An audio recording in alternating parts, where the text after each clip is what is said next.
Miss இன்னைக்கு நம்ம ஒரு சூப்பரான எஃப்எஃப் தான் பார்க்க போகிறோம். இது வந்து ஒரு ஒன் ஷாட். ஓகேவா? இதோட டைட்டில் வந்துட்டு unlucky girl spend one night with hottie 7. ஓகேவா? இந்த எஃப்எஃப்குள்ளே நம்ம போயிடலாமா? ஓகே. இந்த எஃப்எஃபோட ஸ்டார்டிங்லேயே உங்களுக்கு காமிக்கிறாங்க. நீங்கள் ரொம்பவே ஒரு குவைட்டான ஒரு டீசென்டான ஒரு பொண்ணு. உங்கள் அம்மா அப்பாவும் கஷ்டப்பட்டு உங்களை வேலை செஞ்சு ஒரு பெரிய காலேஜில் உங்களை படிக்க வச்சிட்ருக்காங்க. ஓகேவா? நீங்களும் உங்க மேல வச்சிருக்க மதிப்பும், அதுக்கப்புறம் உங்களுக்கு மேல வச்சிருக்க நம்பிக்கையையும் காப்பாத்துறதுக்காக நீங்க கஷ்டப்பட்டு உட்காந்து படிச்சுட்ருக்கீங்க. நல்லாவே படிக்கிற ஸ்டூடெண்ட். நீங்க ஒரு டாப்பர்னே சொல்லிக்கலாம். ஓகேவா? நீங்க டாப்பர். ஓகே. நீங்க ஒரு வாட்டி அப்படிதான் காலேஜ்க்கெல்லாம் போயிட்டு வந்துட்டுருப்பீங்க பஸ்ல. உங்களுக்கு எப்பவுமே ஒரு மாரி மயக்கம் வர மாரி இருக்கும். எதுக்குன்னே உங்களுக்கு தெரியாது. எப்போ பார்த்தாலும் மயக்கம் வருமா? நீங்க ஒரு வேள சாப்பிடாத இருக்கனால தான் இந்த மாரி டயர்டா வருது. அப்படின்னு நெனச்சுட்டு நீங்க விட்டுருவீங்க. ஆனா, ஒரு நாள் நீங்க அப்படிதான் பஸ்லேருந்து இறங்கி நடந்து வந்துட்டுருப்பீங்க. அப்போ உங்க மூக்குல இருந்தெல்லாம் ரத்தம் வருமா, நீங்க பயந்துருவீங்க. ஒரு வேளை ஹீட்டா இருக்குமோ அப்படின்னு சொல்லிட்டு அதையும் விட்டுருவீங்க, கண்டுக்கல. நீங்க கண்டுக்காமயே அப்படியே போயிட்டுருப்பீங்க. அப்புறம் இன்னொரு நாள் பார்த்தா, இதே மாதிரி தான் ஒரு 4, 5 டேஸ் கன்டினியூஸா வந்துட்டுருக்கு. நீங்க பயந்துட்டு பேரண்ட்ஸ் கிட்ட சொல்லலாமா? வேணாமா? அப்படின்னு யோசிச்சுட்ருப்பீங்க. சரி சொல்லிடலாம், எதுக்கு வம்பு? அப்படின்னு சொல்லிட்டு நீங்க உங்க அப்பா கிட்ட போயிட்டு சொல்றீங்க. "அப்பா, எனக்கு இந்த மாரி ப்ளீட் ஆகுது நோஸ்லேருந்து. அது எதுக்குன்னு எனக்கு தெரியல." அப்படின்னு சொல்லிட்டு நீங்க சொல்றீங்களா? உங்க அப்பா உங்க மேல ரொம்பவே பாசம் வச்சிருக்காரு. ஆனா, அ உங்க அம்மா, "ஆமாடி, நீ ஒண்ணொன்னா வந்து சொல்லிட்டே இரு. உங்களுக்கு தொல்லைக்கு தான் இருப்ப." அப்படின்னு சொல்லி உங்க அம்மா திட்டிட்டே தான் இருப்பாங்க உங்கள. அவங்க பாசம் இருக்க மாரி ஒரு ஒரு வாட்டி பண்ணுவாங்க. உங்களுக்காண்டி எல்லாமே பண்ணுவாங்க. இருந்தாலும் உங்கள செம்மையா திட்டுவாங்க. உங்களுக்கு ஒரு மாரி ஹார்ட் பிரேக்கிங்கா தான் இருக்கும் உங்க அம்மா திட்டும்போதெல்லாம். உங்க அப்பாவும் இப்படி சொல்றாரா? அவங்க அப்பா பயந்துட்டு, "ஐயோ! போய் ஹாஸ்பிட்டலுக்கு போயிட்டு வந்துடலாம். வாடா செல்லம். போ" அப்படின்னு சொல்லி கூப்பிட்றாங்களா? "அப்பா வேணான்னு சொல்கிறீங்க. ஏதாச்சும் வேறு ஏதாச்சும் மாத்திரை இருந்தா குடுங்க. வேணா சாப்பிட்றேன்" அப்படின்னு சொல்கிறீங்களா? "அதெல்லாம் தேவையில்ல, வா போலாம்" அப்படின்னு சொல்லி உங்க அப்பா கூப்பிட்டு போலான்னு பார்க்கும்போது, உங்க அம்மா, "ஆமா, இதே மாரி தான் போன வாட்டி உனக்கு டெங்கு இருக்கும், அது இருக்குன்னு உன்னைய ஹாஸ்பிட்டலுக்கு கூப்பிட்டு போய் எல்லா செலவும் பண்ணிட்டு வந்தோம். கொஞ்சம் ஒரு 2 வாரத்துக்கு நீ அப்படியே என்னமோ உடம்பு சரியில்லாத மாரியே இருந்த" அப்படின்னு சொல்லிட்டு உங்க அம்மா திட்டிட்டு இருப்பாங்க. அப்பதான் அது என்னன்னு நீங்க நெனச்சு பார்க்குறீங்க. போன வாட்டி நீங்க போயிருப்பீங்க ஹாஸ்பிட்டலுக்கு. உங்களுக்கு ஒரு மாரி ஃபீவரு சம்திங் ஜாயிண்ட் பெயின் அந்த மாரி சம்திங்லாம் வந்திருக்குமா? நீங்க இப்போ எதுவும் இல்ல, ஜுரமா தான் இருக்கும் அப்படின்னு சொல்லிட்டு ஒரு நாள்ல சரியாயிடும், 2 டேஸ்ல சரியாயிடும்னு வெயிட் பண்ணியிருப்பீங்க. ஆனா சரியாற மாரியே தெரில. உங்க அப்பா "வேணான்டா செல்லம், இவ்வளோலாம் விடக்கூடாது" அப்படின்னு சொல்லிட்டு உங்கள ஹாஸ்பிட்டலுக்கு கூட்டு போய் 2, 3 ஹாஸ்பிட்டலுக்கு கூட்டு போயிருப்பாங்க. ஒரு ஹாஸ்பிட்டல் சரியாகலன்னு. அதுக்கப்புறம் தான் நீங்க நார்மலா இருப்பீங்க. நீங்க அந்த ஸ்டேஜ்ல இருக்கும்போது உங்க அம்மா திட்டிட்டே இருப்பாங்க. "உனக்கு ஏதாச்சும் நோய் வந்துருச்சா? எங்க செத்து போறியா?" அப்படின்னு இப்படிலாம் பேசுவாங்களா உங்க அம்மா. உங்களுக்கு செம்மையா மனசெல்லாம் வலிக்கும். அம்மாவா இருந்துட்டு இப்படி சாபம் விடுறாங்களே, இப்படியெல்லாம் சொல்கிறாங்களே அப்படின்னு சொல்லிட்டு நீங்கள் ரொம்பவே ஃபீல் பண்ணுவீங்க. உங்களுக்கு உங்கள் அம்மாவை பிடிக்கும். உங்கள் அம்மா பாசத்துக்காண்டி நீங்கள் ஏங்குறீங்க. இருந்தாலும் அவங்க கொஞ்சம் கூட பாசம் காட்டாமல் நம்ம மேலே அக்கறை இல்லாமல் பண்ணுறாங்களே அப்படின்னு சொல்லிட்டு உங்களுக்கு வருத்தம் இருக்கும். இப்போ உங்கள் மம்மி அதெல்லாம் இழுத்துட்டு வராங்களா, உங்கள் அப்பா செம்ம டென்ஷன் ஆகிட்டு "வாயை மூடிடி" அப்படின்னு சொல்லிட்டு திட்டிட்டு உங்களை கூப்பிட்டு போகிறாங்க ஹாஸ்பிட்டலுக்கு. உங்க அம்மாவும் நானும் வரேன் அப்படின்னு சொல்லிட்டு அவங்களும் தான் வந்திருப்பாங்க. சும்மா திட்டுறது தான். இருந்தாலும் பாசம் இருக்காமையா இருக்க போகுது சொந்த அம்மா. அது எப்படி இப்போ அம்மாவா இருந்துட்டு பாசம் வைக்காம இருக்க முடியும்? சும்மா திட்டுறது. அப்புறம் அவங்க போய் அங்கே கேட்பாங்களா, உங்களுக்கு என்னென்னமோ பிளட் டெஸ்ட்டு, சம்திங் ஸ்கேனிங்கு அப்படின்லாம் என்னென்னமோ எடுக்கிறாங்க. ஒரு பெரிய இஷ்யூவாக தான் இருக்கும்னு நீங்கள் பயந்துட்டுருக்கீங்க. அவங்க பயந்துட்டு இல்ல, நீங்கள் நார்மலாக தான் இருப்பீங்க. இது ஏதாச்சும் குட்டி ப்ராப்ளமாக தான் இருக்கும், சரியாயிடும் அப்படின்னு சொல்லிட்டு. நீங்க வெளில வெயிட் பண்ணிட்டுருப்பீங்களா? அப்போ உங்க பேரண்ட்ஸை மட்டும் டாக்டர் கூப்பிட்றாங்கன்னு சொல்லிட்டு கூப்பிடுவாங்க. அவங்க அம்மா, அப்பாவும் "இங்கேயே இருடா செல்லம், நான் வந்துடுறேன்" அப்படின்னு சொல்லிட்டு உங்க அப்பா உங்க அம்மாவும் கூப்பிட்டு உள்ளே போகிறாங்க. டாக்டரு, "சார் அது வந்து" அப்படின்னு சொல்லி, "என்ன சொல்கிறது?" அப்படின்னு சொல்லி தடுமாறிட்டே இருப்பாங்களா? "ஐயோ! சொல்லுங்க டாக்டர், இப்படிலாம் பண்ணாதீங்க. எங்களுக்கு ஒரு மாரி பதட்டமாகுது" அப்படின்னு சொல்லி அவங்க அப்பா சொல்கிறாங்க. அதுக்கு அந்த டாக்டரு, "உங்க பொண்ணுக்கு கேன்சர் இருக்குது" அப்படின்னு சொல்கிறாங்களா? அவங்களுக்கு செம்ம ஷாக்கு. உங்கள் பேரண்ட்ஸ்க்கு, "என்ன சொல்கிறீங்க? நிஜமாவா?" அப்படின்னு சொல்லிட்டு. உங்கள் அம்மா ஷாக்கில் தான் இருக்காங்க. என்ன அப்படின்னு சொல்லிட்டு ஒன்றுமே ரியாக்ட் பண்ண முடியல உங்கள் பேரண்ட்ஸால். என்ன இப்போ சொல்கிறது அப்படின்னு சொல்லிட்டு ஷாக்லேயே இருக்காங்களா? இந்த இந்த கேன்சர் வந்துச்சுன்னா உங்கள் பொண்ணு 1 மாதம் தான் இருப்பா. அதுக்கப்புறம் அவள் இருக்க மாட்டா. அவள் செத்து போயிடுவா. அப்படின்னு சொல்லிட்டு செம்மையாக பயமுறுத்தி விட்டுறாங்க. உங்கள் பேரண்ட்ஸும் ஐயோ என் செல்லத்துக்கு இப்படி ஆயிடுச்சு அப்படின்னு சொல்லி உங்கள் அப்பா செம்மையாக ஃபீல் பண்ணுறாரு. அவர் ரொம்பவே பாசம் வச்சுருக்காரு உங்கள் மேலே. உங்கள் மேலே பாசம் வச்சுருக்காரா? உங்களுக்கு ஃபர்ஸ்ட் ஆஃப் ஆல் 2 தங்கச்சி இருப்பாங்களா? ஸோ நீங்கள் வந்துட்டு ஹெட்டு, நீங்கள் தான் எல்டரு. உங்களுக்கு அப்புறம் தான் 2 தங்கச்சிங்க இருப்பாங்க. அப்புறமா இப்போ என்ன பண்ணுறது அப்படின்னு கேட்கும்போது, அவளுக்கு ஆப்ரேஷன் பண்ணலாம். ஆனால் அது சக்சீட் ஆகுமான்னு தெரியாது. அதுக்கு செம்மையா செலவாகும். 5 லட்சம் கட்டணும் அப்படின்னு சொல்லி அந்த டாக்டர் சொல்கிறாங்க. அதுக்கு சரி ஓகே நாங்கள் பார்த்துக்குறேன் அப்படின்னு சொல்லிட்டு உங்கள் அப்பா வந்துடுறாங்க. உங்கள் அம்மா வந்துட்டு பைத்தியமா நீங்கள் ஏன் இப்படி பண்ணுறீங்க? அதை எப்படி கட்ட முடியும்? நம்மளுக்கு என்ன இவ ஒருத்தி மட்டும் பொண்ணு இல்லை, இன்னும் 2 பேர் இருக்காங்க. அதுவும் சக்ஸஸ் ஆகுமான்னு அவங்க கரெக்டாகவே சொல்ல மாட்டேங்கிறாங்க. அப்புறம் எப்படி நீங்கள் காசு கட்டி ஆப்ரேஷன் பண்ண முடியும் அப்படி இப்படிலாம் பேசிகிட்டு இருக்காங்க. உங்களுக்கு எதுவும் புரியல. என்னடா இது, ஒரு ஜுரத்துக்காண்டி ஏதாவது நம்ம நினச்சிட்டு இருந்தோம், இவங்க என்னென்னமோ பேசிகிட்டு இருக்காங்களே, என்ன விஷயமா இருக்குன்னு உங்களுக்கு ஒன்றும் புரியல. உங்கள் அம்மா அப்பா அவங்கள அப்படியே ரெஸ்டாரண்ட் நான் பேசிக்கிறேன் அப்படின்னு சொல்லிட்டு உங்கள் அப்பா வந்திருப்பாரு. அப்புறமா உங்களை ரெஸ்டாரண்ட் கூப்பிட்டு போகிறாரு. உங்கள் அப்பா மட்டும்தான் கூப்பிட்டு போகிறாங்க. உங்கள் அம்மா நீ வீட்டுக்கு போ அப்படின்னு சொல்லி அனுப்பி விட்டுருப்பாங்க. நீங்களும் வந்துட்டு சொல்லுங்கப்பா என்ன விஷயம், என்ன அதிசயமாக இங்கே கூப்பிட்டு வந்திருக்கீங்க அப்படின்னு நீங்கள் மனசில் யோசிச்சுட்ருப்பீங்க. அப்புறமா உங்கள் அப்பா ஆரம்பிக்கிறாரு, உங்களுக்கு ஐஸ்கிரீம் என்னென்ன வேணுமோ எல்லாத்தையும் வாங்கி சாப்பிடுமா அப்படின்னு சொல்கிறாரு. நீங்களும் இதான் சான்ஸ்ன்னு எல்லாத்தையும் வாங்கி சாப்பிட்டுட்ருக்கீங்க. அப்புறமா உங்கள் அப்பா சொல்கிறாரு, "வையன் உங்ககிட்ட ஒன்று சொல்லணும்" அப்படின்னு சொல்லும்போது, சொல்லுங்கப்பா, ஆமாம் டாக்டர் என்ன சொன்னாங்க அப்படின்னு சொல்லி நீங்கள் கேட்கும்போது, உங்கள் அப்பா சொல்கிறாரு, "அம்மா உனக்கு கேன்சர் இருக்குது" அப்படின்னு சொல்லி உங்கள் அப்பா போட்டு உடச்சிட்றாரா? சொல்லாமே இருக்க முடியாது. ஸோ சொல்லிட்டாரு. நீங்கள் என்ன என்ன அவர் சொல்கிறது உங்களுக்கு புரியல. என்ன சொல்கிறீங்க, என்ன சொல்ல வரீங்க அப்படின்னு சொல்லி நீங்கள் கேட்டுட்ருக்கீங்க. அப்போ உங்கள் அப்பா சொல்கிறாரு, "ஆமாடா செல்லம், உனக்கு கேன்சர் இருக்கான், நீ இன்னும் 1 மாதம் தான் இருப்பியா" அப்படின்னு சொல்லிட்டு அவர் ஒரு மாதிரி கண் கலங்கிட்டே சொல்கிறாரா. உங்களால் ரியாக்ட் எதுவும் பண்ண முடியல. இப்போ நான் என்ன இப்படி உங்களால் அது சடனாக சொன்னனால அது ஏற்றுக்க முடியல உங்களால். நீங்கள் அப்படியே பித்து பிடிச்ச மாதிரியே இருக்கீங்களா. உங்கள் அப்பாவும் என்ன சொல்கிறதுன்னு தெரியாமல் அவரும் சைலண்ட்டாக உங்களை வீட்டுக்கு கூப்பிட்டு வந்துடுறாரு. வீட்டுக்கு வந்த பிறகு கூட உங்கள் அம்மா பேச வர்றாரு. உங்கள் அப்பா கிட்ட வந்துட்டு என்ன சொல்லிட்டீங்களா அப்படின்னு கேட்கும்போது சொல்லிட்டேன் அப்படின்னு சொல்கிறாரா. என்ன சொன்னா கேட்கும்போது அவள் ஒன்றுமே சொல்லலை, இப்படியே தான் இருக்கா அப்போலேருந்து அப்படின்னு உங்கள் அப்பா சொல்கிறாரு. உங்கள் அம்மா உங்ககிட்ட வந்துட்டு வையன் அப்படின்னு சொல்லிட்டு கூப்பிட்டு உங்கள் கையை பிடிக்க வராங்களா. அந்த கையை அப்படியே தட்டி விட்டு நீங்கள் மேலே போயிடுறீங்க. மேலே போய் ரூம் லாக் பண்ணவங்க தான். அதுக்கப்புறம் நீங்கள் டோரே ஓப்பன் பண்ணல. 1 நைட் ஃபுல் உள்ளே தான் இருக்கீங்க. உங்கள் அம்மா அப்பா அவங்க சண்டை போட்டுட்ருக்காங்க. ஏன்னா உங்கள் அம்மா எப்போ பார்த்தாலும் உங்களுக்கு சாபம் வர்றது, செத்துப்போ அப்படின்லாம் பேசுவாங்களா கோவத்தில். அதில் நீ பண்ணது தாண்டி எல்லாம், உன்னால் தாண்டி எல்லாம் ஆச்சு, உனக்கு இருக்குது அப்படின்னு சொல்லிட்டு உங்கள் அப்பா அடிச்சிடறாரு. அவங்க அப்பாலாம் அவ்வளோ சீக்கிரம்லாம் கோவப்பட மாட்டார். உங்களுக்காண்டி கோவப்பட்டு அடிச்சிடுறாரு அவங்க அம்மாவை. அவங்க அம்மாவும் ஆமாம் எல்லாம் என்னால் தான் என் பொண்ணுக்கு இப்படி ஆயிடுச்சு அப்படின்னு சொல்லிட்டு அவங்களும் கத்திட்டு போய் அவங்க உட்காந்து அழுதுட்ருக்காங்க. அதுக்கப்புறம் இப்படியே விட்டால் சரிப்பட்டு வராதுன்னு உங்கள் அம்மாவும் அப்பாவும் உங்களை கூப்பிட்றதுக்காண்டி வராங்க. வந்துட்டு வையன் அப்படின்னு சொல்லிட்டு நாக் பண்ணுறாங்க. நாக் பண்ணிட்டு வையன் வெளில வாமா, இப்படியே இருந்தால் என்ன அர்த்தம், வந்து சாப்பிடுவா அப்படின்னு சொல்லி கூப்பிட்றாங்க. நீங்கள் எதுவுமே பேசலை. உங்கள் அம்மாவும் அது என்னடி பண்ண முடியும், உனக்கு ஆப்ரேஷன் பண்ணுன்றாங்க, அது எப்படியாச்சும் பண்ணிக்கலாம் வா அப்படின்னு சொல்லி கூப்பிட்றாங்க. அப்பயும் நீங்கள் எதுவும் ரியாக்ட் பண்ணல. உங்கள் அம்மா அப்பாவும் இங்கே சாப்பாடு வச்சுருக்கேன் வேணால் எடுத்து சாப்பிடு, எங்கள் மூஞ்சியை பார்க்கணும், நான் விருப்பம் இல்லைன்னா விட்டுடு அப்படின்னு சொல்லிட்டு சாப்பாடு வச்சுட்டு போயிடுறாங்க. நீங்களும் வெளிலலாம் வரல. காலைல வந்து பார்க்குறாங்க, பார்த்தா சாப்பாடு தட்டு அப்படியே தான் இருக்குது. நீங்கள் உள்ளே என்ன பண்ணுறீங்கன்னு பார்த்தா நைட்டு ஃபுல்லு நீங்கள் உட்காந்து அழுதுட்டு இருந்திருப்பீங்க. நான்லாம் எப்படி வாழணும்னு ஆசைப்பட்டேன், ஆனால் எனக்கு இப்படி ஆயிடுச்சே அப்படின்னு சொல்லி செம்மையாக அழுவுறீங்க.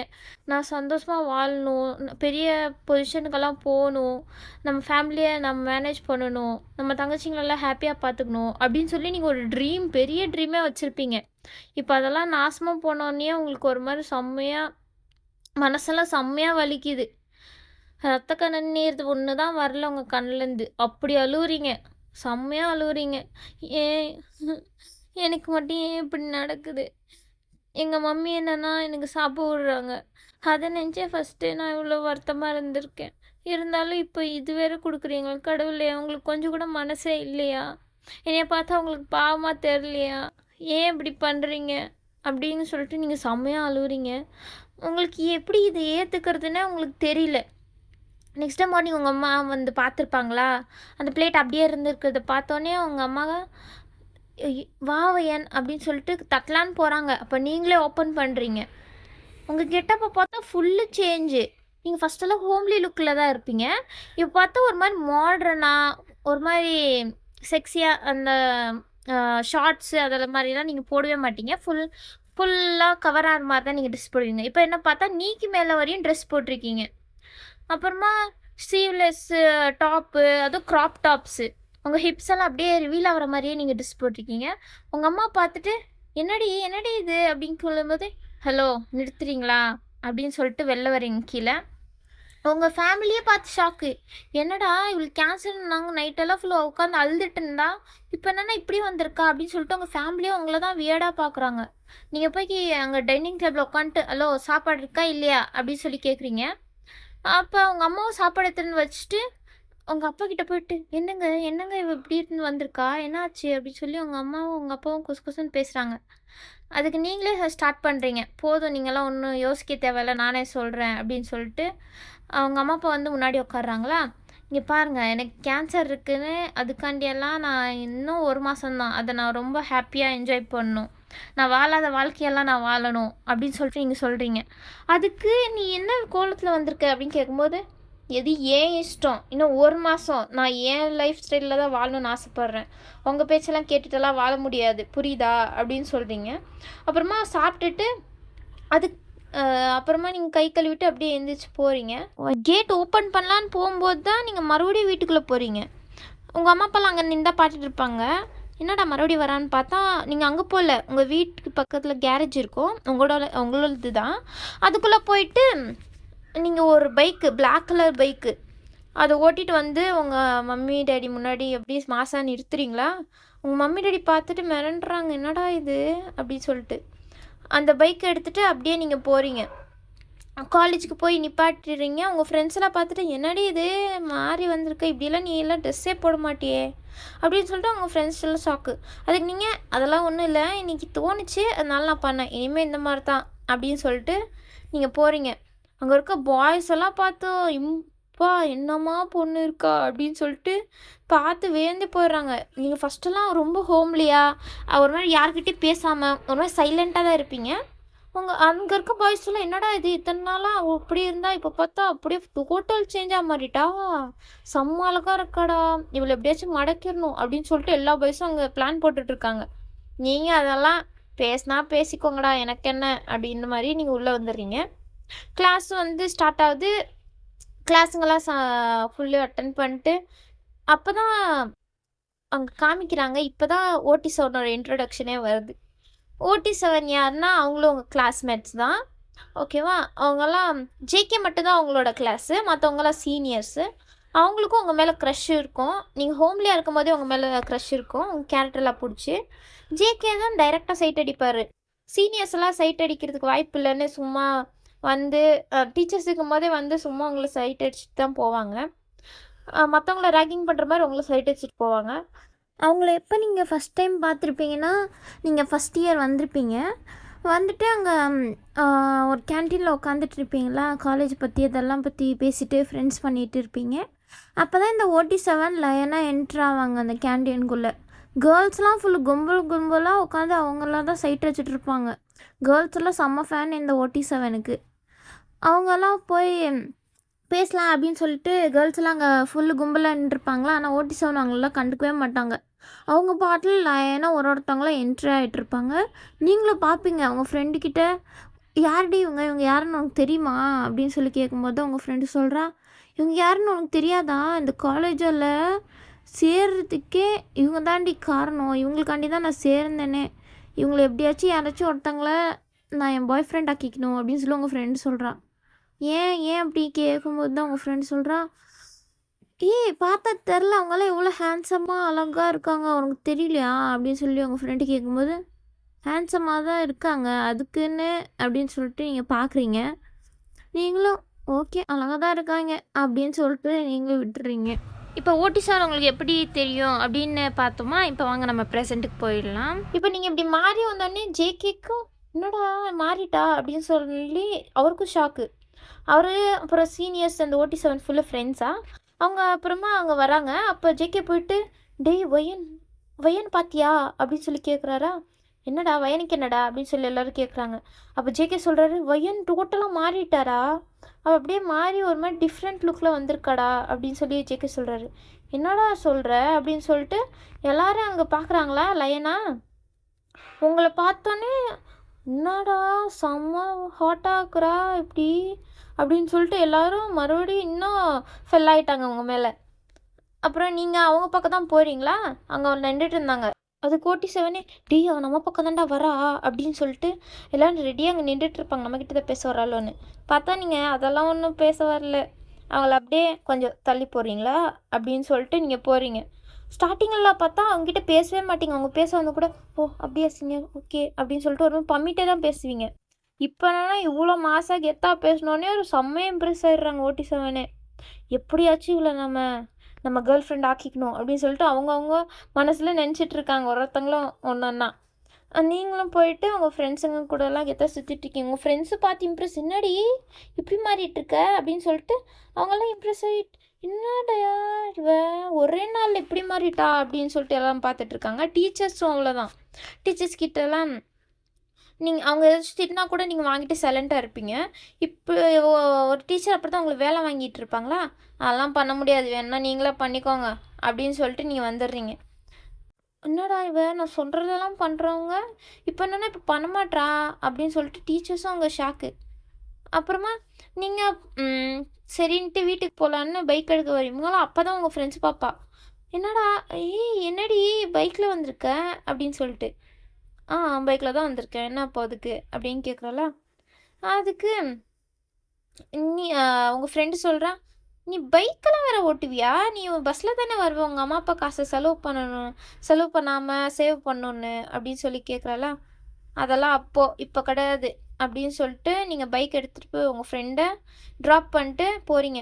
உங்கள் ஃப்ரெண்டோட அம்மா வந்துட்டு, யார் இது புதுசாக இருக்குது, யார் அவன் அப்படின்னு கேட்கும்போது, அவன் இல்லை வயன்தான் அது அப்படின்னு சொல்லும்போது, என்னது வயனா, என்னடி இப்படி மாறிட்டா அப்படின்னு சொல்லி கேட்கும்போது அவள் ஃப்ரெண்டு சொல்கிறா, ஆமாம் அவள் ஏன் இப்படி மாறுறா எனக்கு புரியல, என்ன விஷயம்னு தெரில அப்படின்னு சொல்லி அவ்வளோ ஒரு கன்ஃபியூஷன்லேயே உள்ளே போயிடுறாங்க.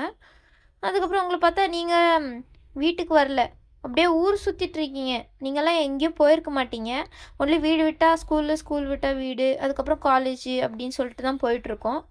நீங்கள் இப்போ ஃபுல்லு அங்கே சுற்றிட்டுருக்கீங்க, பப்புக்கெல்லாம் போகிறீங்க, செம்மையாக டான்ஸ் ஆடுறீங்க, நைட்டு 11 தான் வரீங்க. வீட்டுக்கு வந்தால் உங்கள் மம்மி, ஏய் என்னடி இத்தனை மணிக்கு வர, என்னடி இப்படியெல்லாம் நீ வந்ததே இல்லையே அப்படின்னு சொல்லி கேட்கும்போது, இனிமேல் அப்படி தான் அப்படின்னு சொல்லிட்டு நீங்கள் எதுவும் பேசிக்காமல் போயிடுறீங்க. உங்கள் அப்பாவும் பார்க்குறாரு, வேன் இது கொஞ்சம் கூட சரியில்லை வேன், இவ்வளோ லேட்டாலாம் நீ வரக்கூடாது, ஃபஸ்ட்டு உனக்கு உடம்பு சரியில்லை, ஏதாச்சும் ஆச்சுன்னா என்ன பண்ணுறது அப்படின்னு கேட்கும்போது நீங்கள் சொல்கிறீங்க, ஆனால் ஆகிட்டு போகுது, இன்னும் 1 மாதம் தானே, அதுக்கப்புறம் நீங்களாம் ஜாலியாக தானே இருக்க போகிறீங்க, என்னை பற்றி என்ன கண்டுக்கவா போகிறீங்க, நான் இருந்தால் என்ன இல்லைன்னா என்ன அப்படின்னு சொல்லிட்டு நீங்கள் ஒரு மாதிரி பேசிட்டு போயிடுறீங்க. உங்கள் அப்பா செம்ம ஃபீல் ஆகிட்டாங்க, என்னடா இது நம்ம பொண்ணு இப்படியெல்லாம் பேசவே மாட்டா, இப்படி பேசுகிறாளே அப்படின்னு சொல்லிட்டு உங்கள் அப்பாவும் அங்கே ஃபீலிங்காக அங்கே பார்த்துட்ருக்காங்க உங்களை. நீங்கள் போயிட்டு டோரை டக்குன்னு சாத்திடுறீங்க. அதுக்கப்புறம் நீங்கள் உள்ளே போயிட்டு, இருந்தாலும் உங்களுக்கு வலிக்கும் தானே, இன்னும் 1 மாதத்துல நீங்களே யோசிச்சு பாருங்கள், நாம் 1 மாதத்தில் இப்போ சாவ போகிறோன்னா நம்மளுக்கு ஃபீலிங்காக இருக்காதா.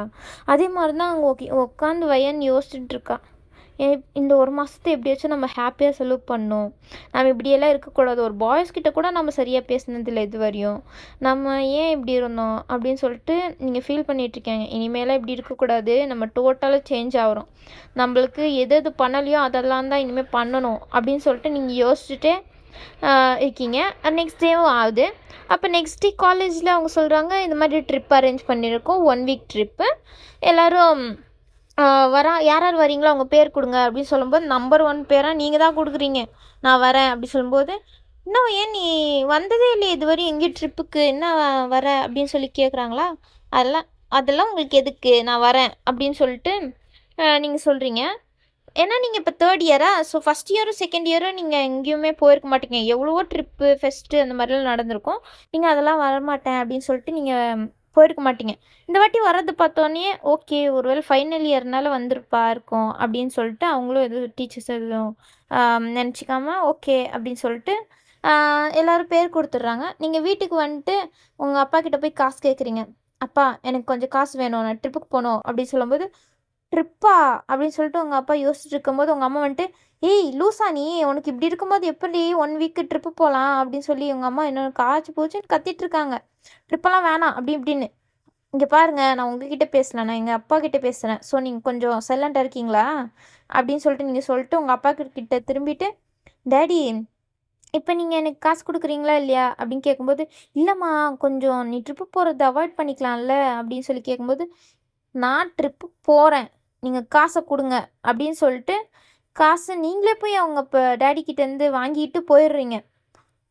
உங்கள் அப்பா தான் சமாதானப்படுத்துகிறாங்க உங்கள் அம்மாவை. சரி விடு, அவள் லைஃப் என்ஜாய் பண்ணுறோன்னு நினைக்கிறாள்ல, இதுவரையும் எங்கேயும் போனதில்லை, இப்போயாச்சும் போகட்டும் விடு அப்படின்னு சொல்லி சமாதானம் பண்ணி விட்டுறாங்க. இருந்தாலும் உங்கள் மம்மியால் ஏற்றுக்க முடியல. உங்ககிட்ட வந்து பேசலான்னு வராங்க, டோரை நாக் பண்ணுறாங்களா, நீங்கள் ஓப்பன் பண்ணிட்டு என்ன சொல்லுங்கள் அப்படின்னு சொல்லி கேட்கும்போது, நான் ட்ரிப்பு பற்றி பேசலாம் அப்படின்னு சொல்லி அவங்க ஆரம்பிக்கும் போதே நீங்கள் டோரை லாக் போட்டுறீங்க. உங்கள் அம்மா ட்ரிப்பு எப்படி போகிற பார்க்குறேன் அப்படின்னு சொல்லிட்டு அவங்க ஒரு மாதிரி கத்திட்டு போயிடுறாங்க டென்ஷன் ஆகிட்டு. நீங்களும் அதை நான் பார்த்துக்கிறேன் அப்படின்னு சொல்லிட்டு நீங்கள் உள்ளே இருக்கீங்க. நெக்ஸ்ட் டே தான் ட்ரிப்பா, நீங்கள் எல்லாத்தையும் பேக் பண்ணிட்டு ரெடியாக இருக்கீங்க. அப்புறமா அவங்க அப்பா வந்துட்டு ஓகே போயிட்டு வாமா அப்படின்னு சொல்லிட்டு சொல்கிறாங்க. அதுக்கப்புறம் அவங்க அம்மா வந்துட்டு நீ போவேணான்னு சொன்னால் கேட்க மாட்ட அப்படின்னு சொல்லிட்டு உள்ளே வச்சு லாக் போட்டுறாங்க. ஹலோ ஓப்பன் பண்ணுங்கள் ஓப்பன் பண்ணுங்கள் நீங்கள் கத்துறீங்க, உங்கள் அம்மா ஓப்பனே பண்ண மாட்டுறாங்க. நீங்கள் என்ன பண்ணுறதுன்னு தெரியாமல் அங்கே விண்டோ இருக்குமா, அங்கேருந்து எகிரி குதிச்சு போயிடுறீங்க. அவங்க அம்மா வந்துட்டு கொஞ்சம் நேரத்துக்கு அப்புறம் வந்து பார்த்தா உங்களை காணும். ஐயோ போயிட்டாலே அப்படின்னு சொல்லிட்டு உங்களுக்கு கால் பண்ணிட்டே இருக்காங்க, நீங்கள் எடுக்கலை. உங்கள் அப்பா கால் பண்ணுறாரா, அப்போ தான் நீங்கள் எடுத்துகிட்டு டேடி நான் வந்துட்டேன் அப்படின்னு சொல்லிட்டு உங்கள் டேடிக்கிட்ட மட்டும் இன்ஃபர்மேஷன் சொல்கிறீங்க, உங்கள் அம்மாக்கிட்ட எதுவுமே சொல்லலை. அப்புறமா நீங்கள் ட்ரிப்புக்கு அங்கே போய் அங்கே ரிஜிஸ்டர் பண்ணி ஃபீஸ் எல்லாம் கட்டிட்டு நீங்கள் போகிறீங்க. போய் அந்த பஸ் இருக்குல்ல, வேன் பஸ்ஸு, அந்த பஸ் மாதிரி இருக்குது, அதில் போய் நீங்கள் போய் உக்காந்துடுறீங்க. இப்போ கூட நீங்கள் எந்த மாதிரி ட்ரெஸ் போட்டிருக்கீங்கன்னா, ஒரு மாதிரி ஃபுல்லு ரெட்டு கலர் ட்ரெஸ்ஸு, ஒரு மாதிரி பார்க்குறதுக்கே ஸ்டன்னிங்காக இருக்கீங்க, அந்த மாதிரி ட்ரெஸ் தான் போட்டிருக்கீங்க. மோஸ்ட் ஆஃப் ஆல் எல்லா பார்ட்ஸும் உங்களுக்கு ரிவீலாக தெரிகிற மாதிரி தான் இந்த மாதிரி ட்ரெஸ்ஸே இருக்குது. பாய்ஸ் எல்லாம் என் பக்கத்தில் வா என் பக்கத்தில் வா அப்படின்னு சொல்லி உங்களை கூப்பிட்றாங்க. டே நீங்கள்லாம் ஒருத்தங்க, உங்கள் பக்கத்தில் நான் அதுக்கு தான் உட்காரணும் அப்படின்னு சொல்லிட்டு உங்கள் ஃப்ரெண்டு பக்கத்தில் போய் உட்காந்துடுறீங்க. ஓட்டி7ம் அதே பஸ்ஸில் தான் இருப்பாங்க. அவங்கெல்லாம் உங்கள் பின்னாடி சீட்டில் உட்காந்துருப்பாங்க லைனாக எல்லோரும். நீங்கள் முன்னாடி சீட்டில் உட்காந்துருப்பீங்க. உங்கள் ஃப்ரெண்டு கூட அவன் என்னென்னா தொண்ணு பேசிகிட்டே இருப்பான். உங்களுக்கு செம்ம இரிட்டேட் ஆகி தனியாக வந்து நீங்கள் எங்கிட்டு உட்காந்துடுறீங்க. இதை நோட்டீஸ் பண்ண ஓட்டி7, பா இப்போ சக்கத்தாக சைட் அடிக்கலாம் போலையே அப்படின்னு சொல்லிட்டு எல்லோரும் ஒரு மாதிரி சிரிச்சுட்டு வந்து உங்களை சுற்றி உக்காந்துக்கிறாங்க. முன்னாடி ஒருத்தங்க பக்கத்தில் பின்னாடி அப்படின்னு சொல்லிட்டு சுற்றி உக்காந்துக்கிறாங்க. நீங்கள் அதெல்லாம் நோட்டீஸ் பண்ணுறீங்க. உங்களுக்கு ஜேகேக்கு உங்கள் மேலே க்ரஷ் இருக்குன்னு தெரியும், ஆனால் மற்றவங்களுக்கெல்லாம் உங்கள் மேலே க்ரஷ் இருக்குமான்னு தெரியாது. ஓகேவா, உங்களுக்கு ஜேகே உங்கள் மேலே க்ரஷ் வச்சுக்கா தெரிஞ்சும் அதை கண்டுக்காமல் தான் நீங்கள் இருப்பீங்க. எத்தனையோ தடவை இந்த ஓட்டி7 உங்ககிட்ட பேச வரும், நீங்கள் அதை கொஞ்சம் கூட கண்டுக்கவே மாட்டீங்க. அப்படி தான் போயிட்டுருக்கோம். அப்போ போய் சேர்ந்துடுறீங்க. அங்கே என்னென்னா டான்ஸ், அப்போ அதான் பஸ்லலாம் பாட்டு போட்டு டான்ஸ் ஆடுவாங்கள்ல, நீங்களும் அங்கே டான்ஸ் பாட்டு போட்டோன்னே செம்மையாக டான்ஸ் ஆடுறீங்க. எல்லோரும் என்னடா செம்மையாக ஆடுறாளே அப்படின்னு சொல்லிட்டு பார்த்துட்ருக்காங்க நீங்கள் ஆடுறது தான். அவ்வளோ செக்ஸியாக செம்ம ஹாட்டாக ஆடிட்டுருக்கீங்க. அங்கே இருக்க பாய்ஸ் ஃபுல்லு பா செம்மையாக இருக்காடா இவ, எப்படியாச்சும் இவ்வளோ மயக்கணும்டா இந்த ட்ரிப்பில் அப்படின்னு சொல்லிட்டு எல்லோரும் யோசிச்சுட்ருக்காங்க. ஓட்டி7 ஹலோ அவள் ஏங்கால் நீ எப்படி வரலாம் அப்படின்னு சொல்லிட்டு அவங்க அங்கே சண்டை போடுறாங்க. டேய் நீங்கள் 7 பேர்ரா, எப்பட்றா அவன் உங்கால்னு சொல்லுவீங்க அப்படின்னு சொல்லி கேட்கும்போது, அது எங்கள் விஷயம், நாங்கள் எங்களுக்குள்ளே நாங்கள் என்னமோ பண்ணுறோம், நீ எங்கள் விஷயத்துக்குள்ளே வராத, உன் விஷயத்த மட்டும் பார்த்துக்கோ அப்படின்னு சொல்லிட்டு அவங்க ஒரு மாதிரி சீனியர்ஸ்னால அவங்கெல்லாம் பம்மிட்டு தான் போகிறாங்க. அப்புறமா ஓட்டி7 அவங்க உட்காந்துட்டு உங்களை தான் சைட் அடிச்சுட்டு இருக்காங்க, என்ன பண்ணுறா அப்படின்னு சொல்லிட்டு நீங்கள் அப்படியே டயர்டாகி டான்ஸ் ஆன டயர்டில் அங்கேயே படுத்து தூங்கிடுறீங்க. அப்போ ஜேகே வந்துட்டு உங்களுக்கு குளிருது அப்படின்னு சொல்லிட்டு அந்த விண்டோவை க்ளோஸ் பண்ணிட்டு போய் பெட்ஷீட் எதாச்சும் இருந்துச்சுன்னா எடுத்துகிட்டு வரலாம் அப்படின்னு சொல்லிட்டு போகிறாரு. அப்போ ஜிமின்னு வந்துட்டு ஐயோ குளிருது போல் அப்படின்னு சொல்லிட்டு அவரோட ஜாக்கெட்டை எடுத்து போற்றி விட்றாரு உங்களுக்கு. அதுக்கப்புறம் பார்த்தா நீங்கள் ஹீல்ஸ் போட்டிருந்தாலும் உங்கள் காலெல்லாம் ஒரு மாதிரி இருக்குமா, அதை நோட்டீஸ் பண்ண வந்துட்டு ஐயோ காலெல்லாம் இப்படி இருக்கே அப்படின்னு சொல்லிட்டு அந்த ஹீல்ஸை கழட்டி செப்பரேட்டாக வச்சிடுறாரு, கம்ஃபர்டபுளாக தூங்கட்டோன்னு. அவர் போன பிறகு பார்த்தா ஜின்னு வந்துட்டு பசிக்குமே ஏதாச்சும் சாப்பிடணுமே அப்படின்னு சொல்லிட்டு உங்களுக்காண்டி கூல் ட்ரிங்க்ஸு ஸ்நாக்ஸு இதெல்லாம் வாங்கிட்டு வந்து உங்கள் முன்னாடி அந்த கவுச் மாதிரி இருக்கும் அந்த பவுச்சுக்குள்ளே வச்சுட்டு போயிடுறாரு. நெக்ஸ்ட் யாருன்னு பார்த்தா சுகா வந்துட்டு இவ ஏன் இவ்வளோ சின்ன பிளேஸில் தூங்குறாளே அப்படின்னு சொல்லிட்டு அந்த அந்த சீட்லேயே ஒரு மாதிரி கம்ஃபர்டபுளாக தூங்குற மாதிரி பின்னாடி சாஞ்ச மாதிரி எல்லாம் வச்சுக்க மாதிரி இருக்கும். ஸோ அந்த மாதிரி சாய்ச்சி விட்டு போயிடுறாரு. அப்புறமா ஜிஹோப் வர்றாரா, நீங்கள் வந்துட்டு உங்கள் ஹேர்ஸ் எல்லாம் உங்கள் ஃபேஸில் வந்துட்ருக்கோம். ஸோ அந்த ஹேர்ஸ் எல்லாம் எடுத்து ஒரு மாதிரி பன்னு மாதிரி போட்டு அவரும் ஓகே தூங்கு அப்படின்னு சொல்லிட்டு அவரும் சரி தூங்கு அப்படின்னு சொல்லிட்டு போயிடுறாரு. அதுக்கு அடுத்து வர்றது தான் வி வந்துட்டு உங்களை பார்க்குறாரா, உங்களுக்கு பார்த்தா எல்லாமே பண்ணியிருக்கு கம்ஃபர்டபுளாக தூங்குற மாதிரி.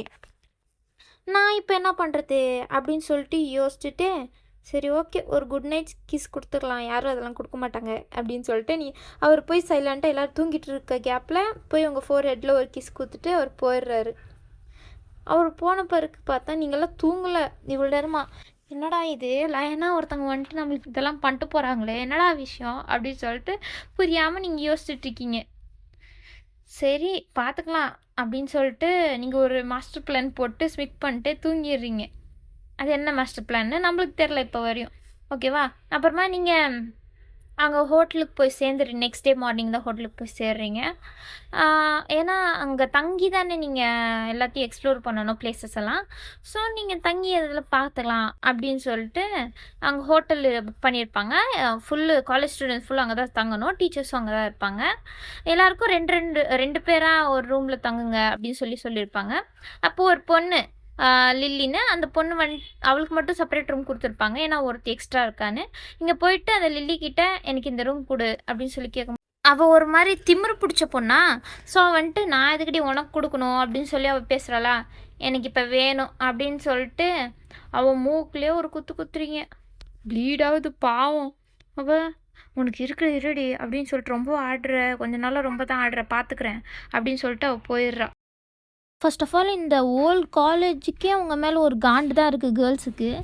ஏன்னா அதுதான் OT7 மேலே தான் அவங்கெல்லாம் ஃபுல்லு க்ரஷ்ஷாக சுற்றிட்டுருக்காங்க. பார்த்தா அந்த OT7 அவங்க பின்னாடி சுற்றுறாங்களா, அதனால தான் அவங்களுக்கு ஃபுல்லு காண்டாக சுற்றிட்டுருக்காங்க. இதெல்லாம் உங்களுக்கு தெரியும். என்ன பண்ணுறதுன்னு தெரியாமல் நீங்கள் ஸ்டார்டிங்கில் இருந்திருப்பீங்க இன்னோசென்ட்டாக. OT7 உங்கள் மேலே க்ரஷ்ஷாக இருக்குது, இது ஒரு காரணத்தை வச்சு உங்களை எப்போ பார்த்தாலும் புள்ளி பண்ணிகிட்ருப்பாங்க ஸ்டார்டிங்கில். நீங்கள் அதுக்கெல்லாம் சேர்த்து தான் ரிவெஞ்ச் எடுக்கிறோன்னு தான் இங்கே வந்திருப்பீங்களா. ஸோ ஸ்டார்டிங்காக இந்த லில்லி கிட்ட தான் வம்பிழுத்துருப்பீங்க. ஏன்னா அந்த லில்லி தான் எப்போ பார்த்தாலும் உங்களை வந்து டார்ச்சர் பண்ணுற அந்த மாதிரி வேலை பண்ணியிருப்பா. அதனால தான் அதெல்லாம் சேர்த்து வச்சு அவள் மூக்கை உடச்சி விட்ருக்கீங்க. இப்போது அவளும் பார்த்துக்கலாம் அப்படின்னு சொல்லிட்டு போயிடுறா. நீங்களும் போடி அப்படின்னு சொல்லிட்டு நீங்களும் போய் இந்த ரூமில் போய் தொப்புன்னு பெட் மேலே விழுடுறீங்க. அப்பா இந்த டே மாதிரி என்றைக்கு நான் என்ஜாய் பண்ணியிருந்தில்ல, தேவையில்லாமல் நம்ம லைஃப்பை வேஸ்ட் பண்ணிட்டோம் போல் இத்தனை வருஷமா அப்படின்னு சொல்லிட்டு யோசிச்சுட்ருக்கீங்க பெட்டில் படுத்துக்கிட்டு. இப்படியே போகும். அதுக்கப்புறம் அந்த ஒன் டே ஃபுல்லு நீங்கள் ரெஸ்ட் எடுத்துகிட்ருப்பீங்க, ஏன்னா ட்ராவல் பண்ண சுஸ்தில் எல்லோரும் ரெஸ்ட் எடுத்துகிட்ருப்பீங்க. அப்போ நைட்டு பப்பு மாதிரி ஒரு சீனியர்ஸ்லாம் அரேஞ்ச் பண்ணியிருப்பாங்க டீச்சர்ஸ்க்கு தெரியாமல். எல்லோரும் ரெஸ்ட் எடுத்துகிட்ருப்பீங்க அப்படின்னு சொல்லி டீச்சர்ஸ் எல்லாம் நினச்சிட்ருப்பாங்க. அதனால எல்லோரும் போய் அங்கே பார்ட்டி அரேஞ்ச் பண்ணுறது போய் என்ஜாய் பண்ணலாம் அப்படின்னு சொல்லிட்டு எல்லாருமே வந்துடுறாங்க அந்த பார்ட்டிக்கு. அந்த பப் மாதிரி தான் கீழேயே அரேஞ்ச் பண்ணியிருக்கோம் அந்த ஹோட்டலுக்கு கீழே. அங்கே எல்லோரும் வந்துடுறீங்க. நீங்கள் இந்த ஸ்க்ரீனில் தர்ற ட்ரெஸ் மாதிரியே ஒரு ட்ரெஸ் போட்டு கீழே போகிறீங்க. ஒரு ஸ்டெப்பாக அப்படியே மாடர்னாக ஹாட்டாக எடுத்து வச்சிட்ருக்கீங்க. அங்கே எல்லோரும் உங்களை தான் திரும்பி பார்க்குறாங்க, OT7 உட்பட. எல்லோரும் அங்கே திரும்பி பார்த்தோன்னே வா வாட் அ பியூட்டி அப்படின்னு சொல்லிட்டு எல்லோரும் பார்த்துட்ருக்காங்க. அதை OT7 திரும்பி பார்க்குறாங்களா, பார்த்து எல்லா பாய்ஸும் உங்களை பார்த்துட்டு இருக்கிறத பார்த்தோன்னே ஏய் அவங்கெல்லாம் அவள் ஏன் ஆள் ரன்னிங் அப்புறம் பார்க்கலாம் அப்படின்னு சொல்லிட்டு மிரட்டி விட்டு அவங்க மட்டும் சைட் அடிக்கிறாங்க. அவங்கெல்லாம் அங்கே லைனாக சேரில் உட்காந்துட்டு ட்ரிங்க்ஸ் பண்ணிட்டு அவங்கள பார்த்துட்ருக்காங்க நீங்கள் என்ன பண்ணுறீங்கன்னு. வந்தோடனே உங்கள் ஃப்ரெண்டும் அங்கே தான் இருப்பா. அவள் மாடர்னால ட்ரெஸ் போட மாட்டா, கொஞ்சம் ஓகே நார்மலாக தான் போட்டிருக்கா. அவள் பார்த்துட்டு என்னடி இப்போ ரொம்பவே ஒரு மாதிரி போட்டிருக்க அப்படின்னு சொல்லிட்டு பார்க்கும்போது, அதான் நான் சொன்னேன்ல இனிமேல் அப்படி தானே, இன்னும் என்ன கேள்வி கேட்குற அப்படின்னு சொல்லிட்டு நீங்களும் உட்காந்து டான்ஸ் ஆடிட்டுருக்கீங்க. உங்கள் ஃப்ரெண்டு நீங்கள் அப்படின்லாம் ஃபுல்லாக என்ஜாய் பண்ணிகிட்ருக்கீங்க. நீங்கள் அதான் பஸ்ஸில் வர மாதிரியே செம்மையாக ஆடினீங்க சின்ன பிளேஸ்லேயே. இது என்ன பெரிய பிளேஸில், நீங்கள் அப்படியே ஸ்டேஜுக்கே போயிடுறீங்க. உங்களுக்கு பிடிச்சதெல்லாம் சாங் பாடுறது, டான்ஸ் ஆடுறது அப்படின்னு சொல்லிட்டு பண்ணிட்டு போய் ட்ரிங்க்ஸ் பண்ணலான்னு போகிறீங்க. அங்கே ட்ரிங்க்ஸ் பண்ணிகிட்டு இருக்கும்போது ஓடி செவன்லேருந்து ஜேகே வராரு. ஜேகே வந்துட்டு ஹலோ வயன் அப்படின்னு சொல்லி கேட்கும்போது சொல்லுங்கள் அப்படின்னு சொல்லி கேட்குறீங்களா? என்ன வயன் இப்படி மாறிட்ட டோட்டலா அப்படின்னு சொல்லி கேட்கும்போது அது ஏன் இஷ்டம், நீங்கள் ஏன் கேட்குறீங்க அப்படின்னு சொல்லி கேட்குறாங்களா? அதுக்கு ஜேகே அது ஓ இஷ்டம்தான், சரி என்னை நீ டேட்டிங் பண்ண வரியா அப்படின்னு சொல்லி ஜேகே கேட்குறாரா? டேட்டிங்கெல்லாம் எதுக்கு அப்படின்னு சொல்லிட்டு ஜேகேவை நீங்கள் போய் வாலண்டியராக போய் கிஸ் பண்ணிடுறீங்க. ஜேகே ஷாக்கு, என்னடா பண்ணுறா அவ அப்படின்னு சொல்லிட்டு. அப்படியே அவள் ஜாஸ்தி குடிச்சிருக்கனால தான் பண்ணுறா அப்படின்னு சொல்லிட்டு அவளை ரூமில் விடுறலான்னு போகிறாரு ஜேகே. ஓடி செவனும் பார்த்துட்டு சரி போ நீயே போய் விட்டு வா அப்படின்னு சொல்லி ஜேகேவை அனுப்பி விட்டுறாங்க. ஜேகேவும் உங்களை கைத்தாங்களாம் அப்படியே கூப்பிட்டு வராரு. ஏன்னா உங்கள் ஃப்ரெண்ட்ஸ் எல்லாம் அங்கே எங்கன்னே தேடி இருப்பாங்க, அவங்க ஃப்ரெண்ட்ஸ் எல்லாம் காணும். அதனால தான் உங்களை ஜேகே விடலான்னு சொல்லிட்டு உங்கள் ரூமுக்கு கூப்பிட்டு போய் உள்ளே விடுறாரா. உள்ளே போய் பெட்டில் போடலான்னு போகிறாரு. பெட்டில் நீங்கள் அப்படியே அவர் மேலே சாஞ்சிட்டே ஒரு மாதிரி அவர்கிட்ட நீங்கள் ஒரு மாதிரி அவர் கிஸ் பண்ணுற மாதிரி அந்த மாதிரி என்னமோ பண்ணிகிட்ருக்கீங்க, அவர் செட்யூஸ் பண்ணுற மாதிரி. அவரும் ஒரு மாதிரி டெம்ப்ட் ஆகிறாரு. நீங்கள் அப்படியே போய் அவரை பெட்டில் அவர் வந்து உங்களை பெட்டில் போடுறாரா. நீங்கள் போய் பெட்டில் விழுந்துடுறீங்க. ஜேகேவும் உங்களை விட்டு அப்படியே எந்திரிக்கலான்னு போகிறாரா. நீங்கள் அவரை பிடிச்சிட்டு அவரை கிஸ் பண்ண ஆரம்பிச்சிடுறீங்க. கிஸ் பண்ணிட்டு கொஞ்ச நேரம் விட்டு இன்றைக்கி நைட் நீ என் கூட ஸ்டே பண்ணுறியா அப்படின்னு சொல்லி கேட்குறீங்களா? ஜேகே ஷாக், என்னடா இப்படி கேட்குறியே அப்படின்னு சொல்லிட்டு பார்த்துட்ருக்காரு. அதுக்கப்புறம் என்ன நினச்சி தெரில. ஜேகேவும் நீங்களும் அப்படியே இன்டிமேட்டாக இருக்கீங்க. அந்த நைட் ஃபுல்லாக நீங்கள் அவர் கூட தான் என்ஜாய் பண்ணிகிட்ருக்கீங்க. ஃபுல்லு சகதான் என்ஜாய் பண்ணுறீங்க. அவரும் ஓகே லவ் பண்ணுற பொண்ணு தானே அப்படின்னு சொல்லிட்டு அவரும் உங்கள் கூட இருக்கார். அப்படியே 2 பேரும் அந்த நைட் ஃபுல்லாக ஹாப்பியாக ஸ்பெண்ட் பண்ணுறீங்க. ஸ்பெண்ட் பண்ண பிறகு நெக்ஸ்ட் டே மார்னிங் ஆகுது. நீங்கள் முழிக்கிறீங்க, பார்த்தா ஜேகே உங்கள் பக்கத்தில் இருக்கார். நீங்கள் என்னடி இப்படி பண்ணிட்டேனே அப்படின்னு சொல்லிட்டு யோசிச்சுட்டு சரி வீடு இருக்கிற ஒரு மாதத்தில் எப்படியாச்சும் என்ஜாய் பண்ணுவோம் அப்படின்னு சொல்லிட்டு அந்த மைண்ட் செட்டு உங்களுக்கு வருது. அப்படின்னு அப்படியா ஓகே அப்படி சொல்லிட்டு ஜேகே எழுப்பி போ சீக்கிரம் ரூமுக்கு போ அப்படின்னு சொல்லி ஜேகே அனுப்பி விட்டுறீங்க. ஏன்னா யாராச்சும் பார்த்தா ஏதாச்சும் தப்பாக நினச்சிப்பாங்க அப்படின்னு சொல்லிட்டு போய் போட்டு கொடுத்துட்டாங்கன்னா டீச்சர்ஸ் கிட்ட. அதனால தான் நீங்களும் போ அப்படின்னு சொல்லிட்டு ஜேகே அனுப்பி விட்றீங்க. ஜேகேவும் செம்ம ஹாப்பினஸோடு வந்துடுறாரு வெளியில். ஓடி செவன் கிட்டே இதை பற்றியெல்லாம் ஒன்றுமே சொல்லியிருக்க மாட்டார் ஜேகே. அவங்களும் ஓகே விட்டு வந்துட்டு அன்றைக்கே வந்து பார்த்துட்டான் போல் அப்படின்னு சொல்லி நினச்சிட்ருப்பாங்க. ஜேகே வந்துட்டு வி கூட தான் தங்கியிருப்பார். வி தூங்கிட்டு இருப்பார், போய் சைடில் படுத்துக்கிறாரு. அதுக்கப்புறம் மார்னிங் ஆன பிறகு வி எழுந்திரிச்சிட்டு ஜேகே எழுப்பி ஜேகே நைட் ஃபுல் நீங்கள் தான் இருந்தியா, நீ இல்லையே எங்கே போன அப்படின்னு கேட்கும்போது இல்லை நான் இங்கே தான் இருந்தேன், நீங்கள் குடிச்சிருக்கனால மறந்துருப்பீங்க அப்படின்னு சொல்லிட்டு சமாளிச்சிடுறாரு. அப்பாடி எப்படியோ தப்புச்சிட்டோண்டா அப்படின்னு சொல்லி ஜேகே நினச்சிட்ருக்காரு. சரி ஓகே இது வந்து ஒரு 3 ஷாட்டாக வச்சுக்கலாம் இந்த எஃப்எஃப்பை. ஓகேவா? இந்த எஃப்எஃப் இப்போ முடிக்கிறேன். நெக்ஸ்ட் எஃப்எஃப் கூடிய சீக்கிரம் வரும். ஓகேவா? இந்த எஃப்எஃப் பிடிச்சிருந்துச்சுன்னா லைக் மட்டும் தட்டி விட்டுருங்க. ஓகேவா? பாய்.